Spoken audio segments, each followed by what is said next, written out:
Hello guys, कैसे हैं आप सब। आई होप बहुत अच्छे होंगे। और मैं एडवोकेट रेखा सिन्हा आप सबका वेलकम करती हूँ अपने यूट्यूब चैनल पे। और हम जो पढ़ रहे थे वो हम हिंदू विवाह अधिनियम पढ़ रहे थे, जिसमें हम ऑलरेडी धारा 1 से 20 तक पढ़ चुके हैं।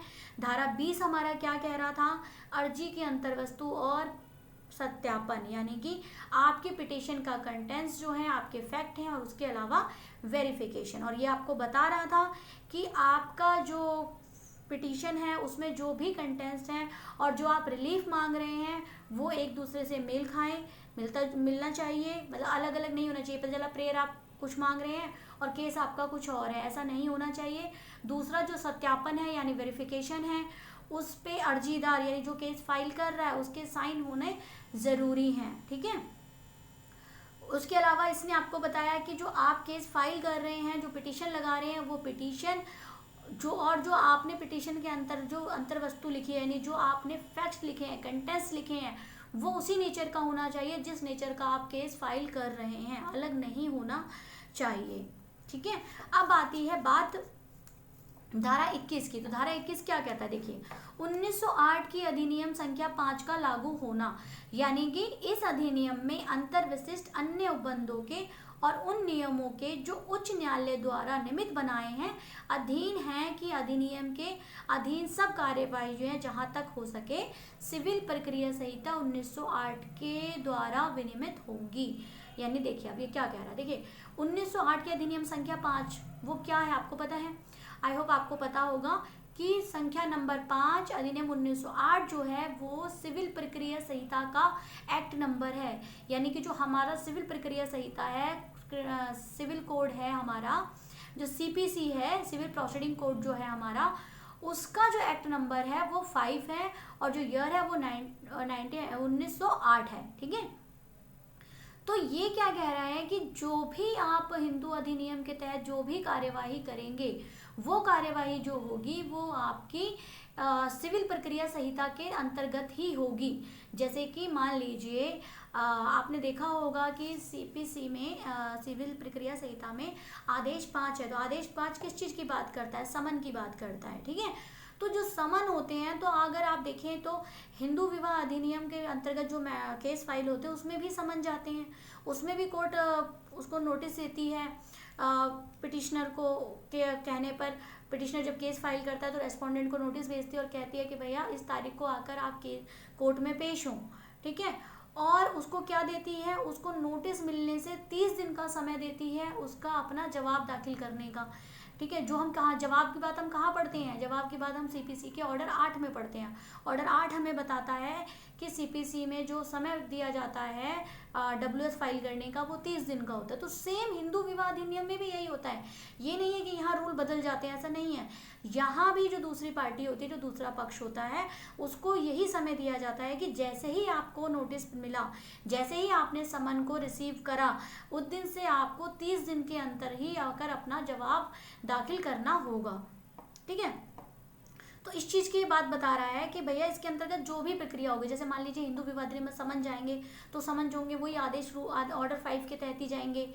रेस्पोंडेंट का जो इसके अंदर आपका रेस्पोंडेंट का जो डब्ल्यूएस आएगा, रिटर्न स्टेटमेंट आएगी, वो ऑर्डर 8 के तहत ही आएगी। या मान लीजिए हिंदू विवाह अधिनियम में कॉज ऑफ एक्शन नहीं है या उसमें जुडिक्शन नहीं है, तो हम वही करेंगे जो हम सीपीसी में करते हैं। 7/11 के एप्लीकेशन लगाते हैं और बताते हैं कि जी देखिए इसका जुडिक्शन नहीं है कोर्ट का, या इन्होंने प्रॉपर कोर्ट फीस नहीं लगाई है, या इनके पास कॉज ऑफ एक्शन नहीं है, वाद हेतु नहीं है, कोई कारण नहीं है कि इसका फाइल करने का। तो ये सब जो एप्लीकेशनें लगेंगी वो सारी सिविल प्रक्रिया संहिता में जो प्रक्रिया जो भी सेक्शन दे रखे हैं, जो भी ऑर्डर दे रखे हैं, रूल्स दे रखे हैं, उसी के तहत ही होंगे। हिंदू विवाह अधिनियम के अंतर्गत इन चीज़ों को फाइल करने के लिए, यानी समन भेजने के लिए, डब्ल्यूएस फाइल करने के लिए जो रूल्स रेगुलेशन है, जो सेक्शन आदेश ऑर्डर हैं, वो सीपीसी के ही हैं। हिंदू विवाह अधिनियम में ऐसा कोई नहीं है कि आप इस सेक्शन के तहत आपको समन जाएगा या इस सेक्शन के तहत आप इस एप्लीकेशन को फाइल करेंगे। प्रोसीडिंग वाली, देखिए प्रोसीडिंग वाली बात कर रही हूँ मैं। यहाँ पे सेक्शन तो बहुत है, सेक्शन तो इसमें 30 है जो आपको बता रहा है कि डाइवोर्स के लिए आप कौन से सेक्शन में जाएंगे, जुडिशियल सेपरेशन के लिए आप कौन से सेक्शन में जाएंगे, न्याय प्रतिकरण के लिए आप कौन से सेक्शन में जाएंगे। तो ये उस सेक्शन है।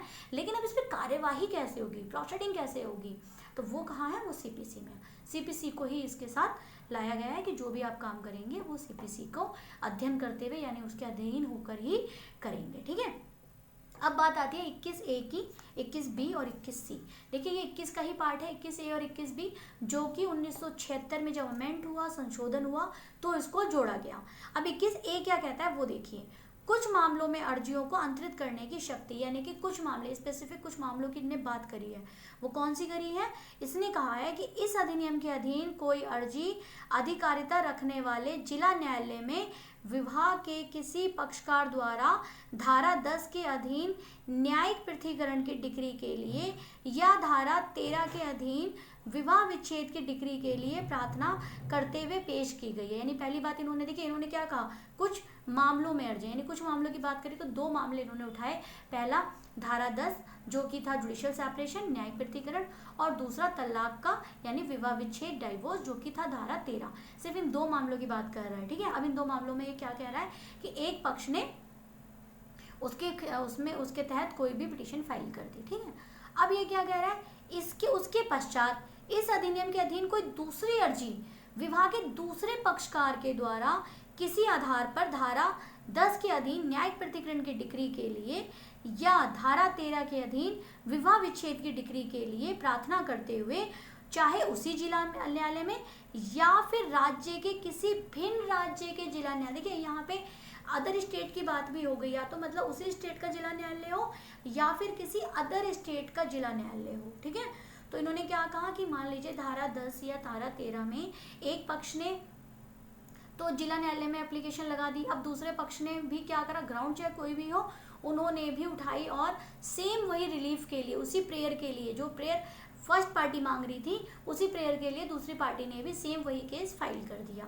अब ये कह रहा है ये जरूरी नहीं है कि उसी जिला न्यायालय में फाइल हो, वो किसी अदर डिस्ट्रिक्ट कोर्ट में भी फाइल हो सकती है, वो किसी अदर स्टेट के डिस्ट्रिक्ट कोर्ट में भी फाइल हो सकती है। ठीक है, ये सबकी बात कर रहा है, यानी सेम डिस्ट्रिक्ट अदालत की बात भी कर रहा है, किसी अदर स्टेट के डिस्ट्रिक्ट अदालत की भी बात कर रहा है। कैसे, इसको मैं आपको बता देती हूँ। जैसे कि लड़के ने फाइल, देखिए सेम और अदर डिस्ट्रिक्ट का क्या मीन्स है उसको मैं एक बार क्लियर कर देती हूँ। सेम डिस्ट्रिक्ट, मान लीजिए लड़का भी दिल्ली में रहता है, लड़की भी दिल्ली में रहती है, दोनों की कोर्ट एक ही लगती है, दोनों ने क्या करा, उसी कोर्ट में केस फाइल कर दिया। पहले लड़के ने फाइल कर दिया, फिर लड़की ने फाइल कर दिया। ठीक है, दूसरा, लड़का दिल्ली में रहता है, लड़की कानपुर में रहती है, लड़के ने अपने अदालत में केस फाइल कर दिया और लड़की ने क्या करा, कानपुर में अपने, लेकिन उनकी जो प्रेयर है सेम है। देखिए एक चीज़ पे ध्यान दीजिएगा, ये धारा 10 और धारा 13 की ही बात कर रहा है, किसी और सेक्शन के तहत अर्जियों की बात नहीं कर रहा है, ये धारा 10 और धारा 13 की ही बात कर रहा है। ठीक है, तो इस तरह से कर दिया उन्होंने, तो ये आपको क्लियर हो गया सेम डिस्ट्रिक्ट और अदर स्टेट वाली डिस्ट्रिक्ट की।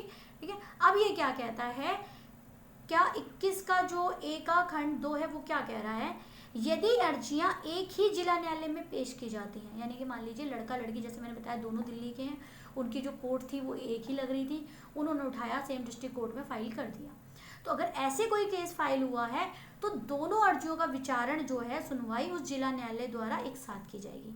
यानी जिस भी डिस्ट्रिक्ट कोर्ट में उन्होंने अपना केस फाइल किया है, तो जो जिला कोर्ट है वो अलग अलग उन केसों को नहीं देखेगी, दोनों को एक साथ कंबाइन कर लेगी, क्लब कर लेगी, एक साथ ही मिला लेगी और दोनों की चीज़ों को सुनेगी। यानी कि जिस दिन लड़के की डेट की हियरिंग होगी, कोर्ट की सुनवाई, उसी दिन लड़की के केस की भी कोर्ट की सुनवाई होगी और दोनों फाइलों को कोर्ट क्या करेगी, जैसा आप क्या करेंगे, एक साथ उठाकर सुनेंगे। ठीक है, उसकी बात भी सुनेंगे और उसकी बात भी सुनेंगे, यानी दोनों केसों को क्लब कर लेंगे एक साथ। ठीक है, ये कहाँ का, जहाँ पे सेम जिला न्यायालय में पेश की गई है। ठीक है, अब बात करते हैं यदि अर्जियां भिन्न भिन्न जिला न्यायालयों में पेश की जाती हैं, यानी कि अब डिस्ट्रिक्ट जो है वो अलग अलग हो गया। जैसे लड़के का डिस्ट्रिक्ट यहाँ पर है, लड़की का कोई अदर डिस्ट्रिक्ट पड़ गया, जिला पड़ गया, तो उन्होंने क्या करा, अब जिला अलग अलग हो गए उनके, तो उन्होंने क्या करा कि अब लड़के ने फाइल किया और लड़की ने फाइल कर दिया, लेकिन पता चला कि लड़के ने पहले फाइल कर दिया था, तो अब क्या होगा, जो लड़की की जो अदालत में है जो केस चल रहा है वो वहाँ से लड़के की अदालत में आ जाएगा। क्यों, क्योंकि लड़के ने पहले केस फाइल किया था। इट्स मीन जहाँ पहले केस फाइल होगा, ये अलग अलग डिस्ट्रिक्ट की बात कर रही हूँ, सेम डिस्ट्रिक्ट की बात नहीं कर, सेम डिस्ट्रिक्ट में तो मैंने बता दिया दोनों को उठा के साथ सुन लेगी कोर्ट, लेकिन जहाँ अलग अलग डिस्ट्रिक्ट में है तो वहाँ कोर्ट क्या करेगी, जो सेकंड डिस्ट्रिक्ट थी यहाँ पे जहाँ लड़की ने बाद में फाइल किया, वहाँ से फाइल जो है वो उठ के उसी अदालत में आ जाएगी जहाँ पर पहले केस चल रहा है। ठीक है, तो कोर्ट क्या, फिर वो जिला न्यायालय क्या करेगा, दोनों को एक साथ सुन लेगा। ठीक है। अच्छा, इसमें स्टेट का भी सेम वही चीज़ है, ठीक है। अगर आपको पता चलता है कि भाई अदर स्टेट में चल रहा है तो कोर्ट के पास ये पावर है कि वो वहाँ से केस को कहे कि भैया ठीक है, आप वहीं जाकर अपना केस चलाएं, वहीं जाके आप उसको कार्यवाही को करें, ठीक है। अब बात आती है ऐसे मामले में जिसमें उपधारा 2 का खंड बी लागू होता है, ठीक है। कौन सा? जिसमें मैंने बताया कि अलग अलग डिस्ट्रिक्ट थी, तो कोर्ट एक डिस्ट्रिक्ट से दूसरे डिस्ट्रिक्ट वाले जो मैटर है उसके में बता रहे हैं कि न्यायालय या सरकार जो किसी वाद या कार्यवाही में उच्च जिला न्यायालय जिसमें बाद वाली अर्जी पेश की गई है, उच्च न्यायालय को जिसमें पहले अर्जी लंबित है, अंतरित करने के लिए सिविल प्रक्रिया संहिता के अधीन 1908 के अधीन सक्षम है। यानी अब देखिए क्या है इसमें, मान लीजिए मैंने ही बताया कि एक स्टेट से दूसरे, आपको पता होना चाहिए कि जब हम एक स्टेट से दूसरे स्टेट में केस को फाइल करते हैं, ट्रांसफ़र कराते हैं, तो उसकी जो पावर होती है वो हाई कोर्ट के पास होती है, ठीक है। उसकी जो पावर होती है वो हाई कोर्ट के पास होती है, और हाई कोर्ट को ये पावर कहाँ से मिलती है? ये सेक्शन 25 से मिलती है, ठीक है। सेक्शन 25 में बात है मामलों को ट्रांसफ़र या ट्रांसफ़र करने की और विड्रॉ करने की जो शक्ति है, ठीक है। तो हाई कोर्ट के द्वारा इसको अर्जी को आप ट्रांसफ़र करा सकते हैं कि जनाब देखिए वो मैटर वहाँ चल रहा है, इस मैटर को भी वहीं कर दिया जाए, ठीक है। या तो ये बात इन्होंने बोली कि हाई कोर्ट जो है आपका जो उच्च न्यायालय को जिसने पहले ही अर्जी लंबित है अंतरित करने के लिए सिविल प्रक्रिया सहित अधीन सक्षम होगा, यानी कि उसके पास पावर है कि वो उस मैटर को डिस्ट्रिक्ट कोर्ट में कर सकती है। देखिए एक चीज़ आप समझिए, जब डिस्ट्रिक्ट कोर्ट की बात आती है तो ये जो होता है, जब डिस्ट्रिक्ट कोर्ट की बात आती है तो हम हाई कोर्ट के जरिए करवाते हैं, ठीक है। जब जिले से जिले का फ़र्क आता है तो हम हाई कोर्ट, आपको पता होगा कि हर राज्य में कई जिले होते हैं और उन जिलों के हिसाब से न्यायालय होती है। तो अगर मान लीजिए किसी के दो जैसे फॉर एग्जांपल मैं आपको समझाती हूँ कि मान लीजिए यूपी है, यूपी में एक का हजरतगंज है, एक का लखनऊ है, तो दो अलग अलग डिस्ट्रिक्ट हुई, लखनऊ कोर्ट अलग हो गई, हजरतगंज की अलग हो गई, ठीक है। तो उसमें क्या है कि आपका क्या जो मैटर है वो डिस्ट्रिक्ट अलग अलग हो गई। जैसे मान लीजिए कोई लखनऊ है और किसी का नोएडा में हो गया, या आपका कोई भी यूपी का कोई अदर जिला, ठीक है, क्योंकि यूपी में तो बहुत सारे जिले हो गए ना, यूपी तो पूरा एक स्टेट है और उसमें कई सारे जिले हैं। तो मान लीजिए किसी ने यहाँ फाइल कर, किसी ने लखनऊ में फाइल कर दिया, किसी ने कानपुर में फाइल कर दिया। अब वो क्या करेगी, अब उसको मैटर को उससे दूसरी कोर्ट में ले जाना है तो क्या होगा, उसके लिए वो क्या करेगा, हाई कोर्ट भी उसको ट्रांसफ़र करने के लिए सक्षम है, हाई कोर्ट के पास भी पावर है। लेकिन जब स्टेट बदल जाता है, देखिए राज्य जब बदल जाते हैं तो राज्य में जो पावर आ जाती है वो सुप्रीम कोर्ट के पास होती है। यानी मान लीजिए किसी का मैटर दिल्ली में चल रहा है और दूसरा मैटर कानपुर में, दूसरा मैटर आपका यूपी के कानपुर में चल रहा है, तो जो स्टेट वाली बात आ गई तो स्टेट से स्टेट को ट्रांसफ़र करने की पावर किसके पास है, ये पावर आ जाती है सुप्रीम कोर्ट के पास। आप सुप्रीम कोर्ट के जरिए आप स्टेट टू स्टेट पावर अपना ट्रांसफ़र करा सकते हैं, अपने मामलों को आप अंतरित करा सकते हैं, ठीक है। अब बात आती है कि पेश की जाएगी, अब ये पावर कहाँ है, ये सीपीसी के तहत ही पावर दी गई है हाई कोर्ट को, ठीक है। ऐसी वाद वाली अर्जी का अंतरण करने के लिए अपनी शक्तियों को वैसे ही प्रयोग करेगा मानो उक्त संहिता के अधीन ऐसा करने के लिए सशक्त की गई, यानी कि वो अपनी पावर को सेम वैसे ही यूज करेगा जैसे कि मानो उसको ये पावर दी गई है, ठीक है। अंतरित करने की प्रक्रिया संहिता 1905 के अधीन ही सक्षम होगी, 1908 के एक्ट नंबर 5 के तहत ही सक्षम होगा। और ऐसे बाद वाली अर्जी का अंतरण करने के लिए, यानी कि जो बाद में जो उन्हें पिटिशन फाइल की थी, जैसे लड़के ने जहाँ फाइल किया और लड़की ने जहाँ दूसरी जगह बाद में फाइल किया था, तो वो जब पिटिशन वहाँ उठकर आई पहली वाली अदालत में, तो पहली वाली अदालत उसको सेम ऐसे ही ट्रीट करेगी जैसे मानो वो पिटिशन वहीं फाइल हुई हो, ठीक है। अब आई होप आपको क्लियर हो गया होगा, ठीक है। सेक्शन 25 देख लीजिएगा, उसमें ट्रांसफ़र सीपीसी में ट्रांसफ़र अंतरण की शक्ति, वादों को अंतरण करने की शक्ति का उसमें पार्ट है, ठीक है। और उसके बाद हम आते हैं 21 का ख क्या कहता है। 21 का ख कहता है इस अधिनियम के अधीन अर्जियों के विचारण और निपटारे से संबंधित विशेष उपबंध, यानी कि अब जो आपकी अर्जियां हैं, जो पिटीशन है, अब उसको विचारण यानी कि ट्रायल, यानी उसको जो ट्रायल चलता है, उसको जो सुनवाई होती है, पूरी कार्यवाही होती है, उसको विचारण, ठीक है, जिसको इंग्लिश में ट्रायल कहते हैं, और निपटारे का यानी कि उसको डिस्पोजल करने का, उसको खत्म करने का विशेष उपबंध, यानी विशेष, अब क्या उसके पास प्रोविजन है, स्पेशल प्रोविजन क्या है, विशेष उपबंध क्या है, नियम क्या है।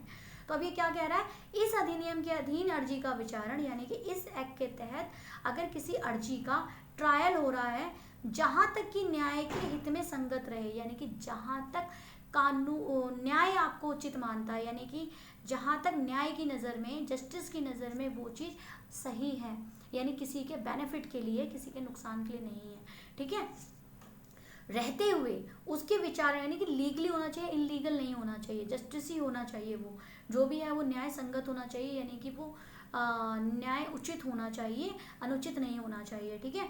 तो उसके अंतर्गत रहते हुए जो विचारण होता है दिन प्रतिदिन तब तक निरंतर चालू रहेगा जब तक कि वह समाप्त ना हो जाए, यानी कि क्या बताया मैंने, ट्रायल है, जब भी कोई केस स्टार्ट होता है तो उसका क्या होता है, उसका ट्रायल चलता है, विचारण होता है, और वो कब तक चलता है, जब तक कि वो पूरा केस खत्म ना हो जाए, उसकी विचारणी कब तक कंप्लीट ना हो जाए ट्रायल। देखिए ट्रायल में क्या होता है, नोटिस जाएगा, पार्टी आएगी, फिर वो अपना जवाब दाखिल करेगी, फिर पिटीशन अपनी गवाही, दोनों पार्टी को गवाही देने का मौका मिलेगा, फिर उनका क्रॉस एग्जामिनेशन होगा, फिर कोर्ट उनकी फाइनल आर्ग्यूमेंट सुनेगी, बहस सुनेगी, और उसके बाद उसको उस पर अपना आदेश पास कर देगी, ठीक। तो ये होता है प्रॉपर ट्रायल। तो इसी बात को कह रहा है कि दिन प्रतिदिन मतलब पूरी उसकी प्रक्रिया को कंप्लीट करेगा, ये नहीं है कि समन दे दिया और उसके बाद उस केस को सुन ही नहीं रही है या देख ही नहीं रही है और ठीक है पड़ा हुआ है वो ठंडे बस्ते में, नहीं ऐसा नहीं, उसको पूरा डिस्पोज ऑफ करेगी, उसको लास्ट मोमेंट तक पहुंचाएगी और उस पर आदेश करेगी, यानी कि उसका निपटारा करेगी, उसको डिस्पोज ऑफ करेगी, किसमें, धारा 21 के बी के अंतर्गत बताया गया है, ठीक है। अब दूसरी बात क्या कहता है ये, इस अधिनियम के अधीन हर अर्जी का विचारण जहां तक संभव हो शीघ्र किया जाएगा, यानी कि आपको 21 का बी दूसरी बात क्या कहता है कि न्यायालय की हमेशा कोशिश ये रहेगी कि जितनी जल्दी हो सके इस मामले को निपटाया जाए, यानी हिंदू विवाह अधिनियम के अंतर्गत कोई भी अर्जी डाली जाती है तो कोर्ट का ये रहेगा कि उसको तुरंत ही इसको निपटारा किया जाए, जल्द से जल्द इसको खत्म किया जाए, ये नहीं कि 10-10 साल 15-15 साल केस चल रहे हैं, ऐसा नहीं। प्रत्यार्थी की अर्जी सूचने की तामील होने की तारीख से 6 माह के अंदर विचार समाप्त करने का प्रयास किया जाएगा। देखिए अब इसमें इन्होंने क्या कहा, इसमें इन्होंने एक समय अवधि दे दी 6 माह, ठीक है। आपको पता होना चाहिए कि जो 125 में जो मेंटेनेंस के लिए इंटरिम एप्लीकेशन लगती है, अंतरिम आदेश के लिए, खर्चे के लिए, या फिर हम हिंदू विवाह अधिनियम में जो धारा 24 में जो हम फाइल करते हैं, ठीक है, उसका क्या है, उसका यही एक समय पीरियड, तो उसको फटाफट निपटाना होता है, उसको खींचना नहीं होता ज़्यादा। तो इन्होंने क्या कहा कि इस अधिनियम के अधीन हर अर्जी, यानी अब इन्होंने सारे मामलों को ले लिया, चाहे वो तलाक का हो, चाहे वो सेपरेट तलाक का है हो, या शायद वो सेपरेट जुडिशियल की बात कर रहा है, वो अधीन हर अर्जी का विचार, यानी कि अब यहाँ पे हर अर्जी यानी कि कंप्लीटली सारी अर्जियों की बात कर रहा है ये। प्रत्यार्थी को अर्जी सूचना के तामील होने की तारीख से, यानी कि जैसे ही रेस्पोंडेंट को समन मिल गया, उसको सूचना प्राप्त हो गई, उस दिन से 6 माह की तारीख के अंतर्गत इसको समाप्त कर दिया जाएगा। प्रयास करेगी कोर्ट कि भाई 6 माह के अंतर्गत इसको खत्म कर दिया जाए, डिस्पोज ऑफ कर दिया जाए, ठीक है। अब इसी में कहा गया है इस अधिनियम के अधीन हर अपील की सुनवाई जहां तक संभव हो शीघ्र की जाएगी। प्रत्यार्थी अपील की सूचना तामील होने की तारीख के 30 माह के अंदर सुनवाई समाप्त करने का प्रयास किया जाएगा। देखिए ये कहाँ किया जा रहा है, कुछ स्पेशल प्रोविजन है, कुछ स्पेशल मैटरों में है ये, ठीक है। जैसे जैसे हम तलाक के अंदर लेडी फाइल करती है, सेक्शन 24 फाइल करती है, तो वो क्या होता है, वो उसको जो मेंटेनेंस दिया जाता है, वो जो उसको चीज़ें मिलती हैं, जो उसको खर्चा मिलता है, वो इसलिए मिलता है कि भाई वो जो कोर्ट कचहरी आ रही है, जो उसका खर्चा हो रहा है, वो उसको अपनी जेब से ना लगाना पड़े, तो कोर्ट की इंटेंशन होती है कि भैया वो उसको कोर्ट से ही प्राप्त हो जाए, ठीक है। अब वो किससे प्राप्त होगा, वो हस्बैंड से प्राप्त होगा, अगर हस्बैंड ज़्यादा कमाता है, वाइफ ज़्यादा कमाती है तो वाइफ को हस्बैंड से प्राप्त हो जाए, वाइफ से प्राप्त कर सकता है, यानी सेक्शन 24 जो लगती है वो दोनों ही फाइल कर सकते हैं, लड़का भी और लड़की भी, ठीक है। इसमें ज़्यादातर जो सेक्शन है वो लड़का लड़की दोनों के लिए ही होते हैं, ठीक है। तो अब यही बात इन्होंने कही कि देखिए कुल मिला के 21 का भी ये कह रहा है कि भैया जो भी मैटर है वो 6 माह के अंतर्गत समाप्त किए जाएंगे, और इस अधिनियम के जो अपील की सुनवाई है, देखिए मैटर की बात करी 6 माह की, और जो अपील है, अगर उस केस में कोई अपील जा रही है तो उसको कब तक निपटाना पड़ेगा, 1 महीने तक। तो उसका समय इन्होंने क्या कहा कि 1 माह के अंतर्गत उसको निपटारा किया जाना चाहिए, कोशिश करेगी कोर्ट, प्रयास करेगी, ठीक है। यहाँ प्रयास की बात आ रही है, ठीक है, कि प्रयास करेगी, और ऐसे ही उन्होंने वहाँ भी कहा। अब देखिए इसको थोड़ा सा मैं आपको क्लियर कर देती हूँ कि अगर पिटीशन फाइल होती है तो 6 माह के अंतर्गत ही उसको निपटारा करने का प्रयास किया जाएगा, और अगर किसी अर्जी की अपील जाती है, यानी किसी अर्जी पे ऑर्डर आ गया और फिर उसकी अपील जा रही है, तो वो क्या होगी, वो 1 माह के अंतर्गत ही उसको डिस्पोज ऑफ करने का प्रयास किया जाएगा। ये बात कौन कहता है, ये बात धारा आपका 21 का बी कहता है, ठीक है। अब धारा 21 का सी क्या कहता है, दस्तावेजी साक्ष्य यानी कि डॉक्यूमेंट की बात करता है।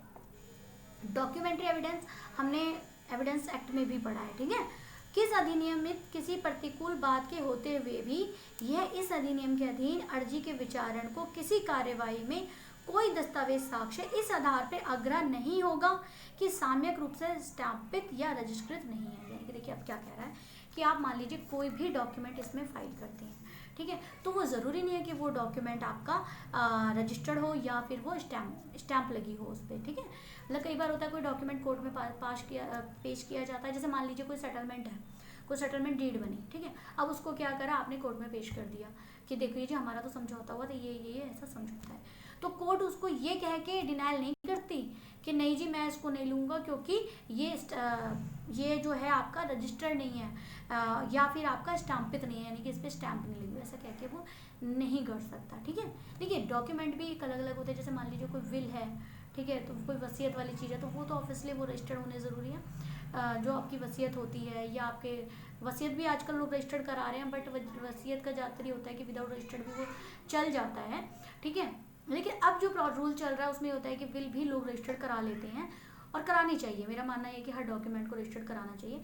लेकिन हिंदू विवाह अधिनियम में आप जो डॉक्यूमेंट लगाते हैं, जैसे कि आप मैरिज कार्ड लगा रहे हैं, आप अपने दहेज की लिस्ट लगा रहे हैं, या आप अपने कोई ऐसा कागज़ लगा रहे हैं जिसमें आपके समझौते की बात हुई है या आपसे कोई समझौता किसी ने आपका कराया है, तो उसके लिए ये नहीं कहा जाएगा कि आप इसको जाके रजिस्टर्ड करा के आओ, नहीं, वो आपका विदाउट रजिस्टर्ड या विदाउट स्टैम्पिंग भी ले लिया जाएगा। ये बात आपका 21 का सी कहता है कि डॉक्यूमेंट्री साक्ष्य जो होंगे, जो भी इसमें एविडेंस लिया जाएगा, दस्तावेजी एविडेंस जो लिया जाएगा, उसको कोर्ट जो है एडमिट करेगी, उसको मानेगी और उसको अग्रह नहीं करेगी, यानी कि उसको इनडिसमेबल नहीं करेगी, उसको ये नहीं कहेगी कि भाई ठीक है आप सॉरी अग्रह का है आपका, डिसमिसिबल का मतलब सॉरी डिसमिसल जो वर्ड है उसका मन से ये होता है कि एविडेंस को डिसएडमिसिबल नहीं करेगी, यानी कि उसको एडमिशन आपने पढ़ा होगा एविडेंस में, हम सेक्शन 17 में पढ़ते हैं एडमिशन ना, ये वही एडमिशन है। तो जो भी उसकी स्वीकृति है कोर्ट उसको ग्रह कर लेगी, उसको एडमिट कर लेगी, उसको डिनाइल नहीं करेगी, ठीक है। तो ये बात आपका 21 का सी कहता है। तो आई होप आपको 21 अच्छे से समझ में आ गया होगा। 21 हमें हमारे जो केस चलते हैं कोर्ट में उसकी प्रोसीडिंग को बताता है। देखिए ये चीज़ बहुत इंपॉर्टेंट है उनके लिए भी जो जुडिशरी प्रिपरेशन कर रहे हैं और उनके लिए भी जो ऑलरेडी एडवोकेसी में हैं, जो वकालत कर रहे हैं। क्यों? क्योंकि हमें पता होना चाहिए कि जब हम कोर्ट में खड़े होते हैं तो कोर्ट की जो कोर्ट की प्रक्रिया है, जिस चीज़ का हम केस लेके कोर्ट में पेश हो रहे हैं उसकी प्रक्रिया हमें तो पता होनी चाहिए। या मान लीजिए हम आने वाले टाइम में जज बनते हैं तो हमें पता तो होना चाहिए कि भाई हम यहाँ बैठे हैं, अब हमारी जो प्रोसीडिंग है वो किस तरीके से कर रहे हैं, कैसे कर रहे हैं। तो देखिए मेरा मानना ये है कि जब भी आप एक्ट पढ़ें तो एक्ट के हर सेक्शन को पढ़ें, ठीक है। क्योंकि ये कहना कि कई लोग कहते हैं कि भाई ठीक है हमने ये सेक्शन पढ़ लिया, अब ये वाला सेक्शन तो एग्ज़ाम में नहीं आएगा, इसको छोड़ो, नहीं।